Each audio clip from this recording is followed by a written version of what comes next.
What's up, guys? Dustin McDangle's back here with another video. Welcome back to the channel. In today's episode, we're going to be going over Game 3 between the New Jersey Devils and New York Rangers. Before we do get into the recap, guys, if you are new to the channel, be sure to hit that subscribe button so you don't miss out on any future action, as well as drop a like on this video if you guys have been enjoying this series, as well as it does help the channel, helps it grow and bring in new people to the channel. So do appreciate you guys jumping on board and watching the videos. Be sure to subscribe again if you are new. But without further ado, getting into this game, kind of a slow burning game, and then eventually got going in the second.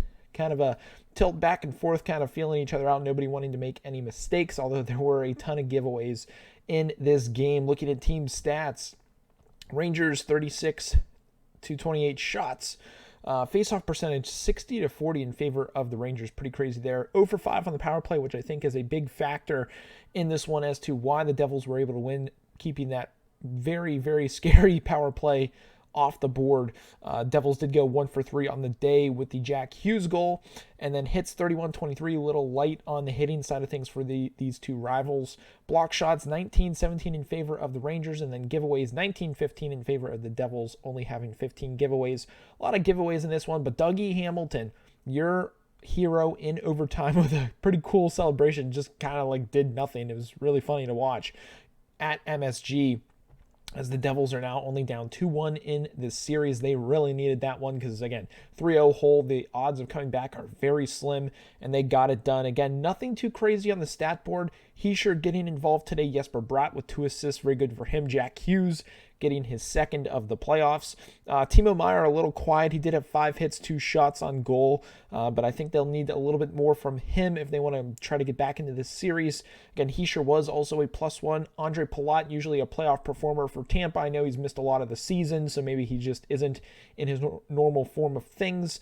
Hopefully he can get going. If the Devils want to get back into the series, I think he will need to step up big time. On the back end, Moreno, 28-41. They have him playing the most amount of ice time, which is kind of crazy coming from a Penguins fan. Dougie Hamilton, 1-1, did score the game winner, so good for him. He had a very good game, I thought. 3 total shots, 2 hits, 20-59 worth of ice time. And then other than that, I'm trying to think, hit-wise, Stollenheller had 6 hits, 2 blocks, 2 giveaways, and Schmidt, between the pipes, they did not go with the normal goaltender, but they played with Schmidt between the pipes, putting Vanacek on the bench, and man, he looks pretty good. Stopped 35 out of 36, had a .972 save percentage. But on the other side of the spectrum, you're also going against Shesterkin, who's one of the best goaltenders in the league. I don't think he'll be able to keep it up, but kudos for him having a nice day. The Rangers had a ton of chances, I thought, in this game with the shots that they did have. And I mean, he was up to the task. He played very well. He played probably above average of what he normally brings to the table. Looking at the Rangers, Panarin, pretty quiet on the day, only had 2 shots, was a -1, no points on the day. Lafreniere was kind of a non-factor, 3 shots. Did play 17-49. Trocheck, very quiet, 4 hits, 3 blocks, but nothing on the offensive side of things. Kreider doing Kreider-type things, 5th goal of the playoffs. Capo Caco, also quiet. He had 1 shot on goal and 11:46 of ice time for 2nd overall pick. Dude cannot figure it out. I think the Rangers will need to try to move on from him in the offseason. Hedl, also very quiet, only had 3 shots on goal, 17:58 worth of ice time. Patrick Kane, 1 assist on the day on the Chris Kreider goal. Tarasenko, also very quiet. Zibanejad also had an assist on the goal for Kreider. On the back end, I mean, again, they lost in overtime. I didn't think they played bad, but obviously when you don't win a game, something did go wrong.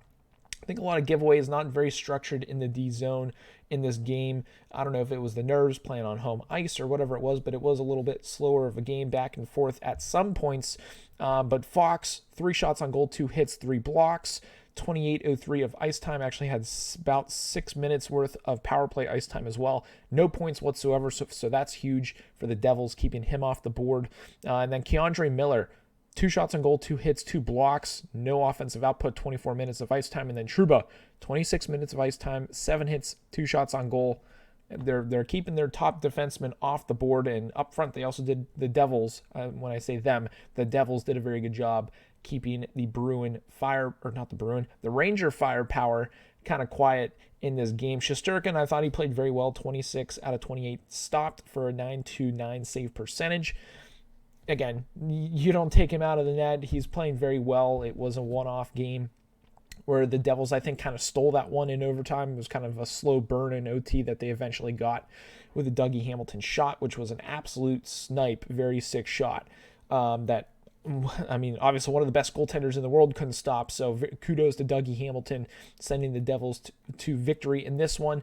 But overall, that's my recap for game number 3. Moving to game number 4. I think the Rangers will come out with a little bit more firepower.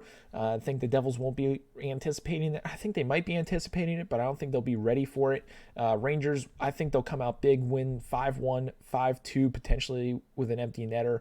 I think big performances from Kane, Tarasenko. Obviously, Kreider is playing well. I think as well that Zibanejad might have a sneaky good game, maybe 1 goal, 2 assist type performance. And then potentially one of the guys from the kid line could have a breakout day. Maybe Lafreniere is due for a 2-point game coming up. So who knows? That's my thought. Devils, I don't think they'll be ready for game 4. Should be interesting to see, but let me know what you guys thought down below in the comments about game 3, what your thoughts, predictions, and X factors for game number 4 are going to be. Be sure to like this video if you guys did enjoy it. Subscribe to the channel if you guys are new, but that's going to be it for this episode. I hope you guys have a good one, and as always, stay dusty.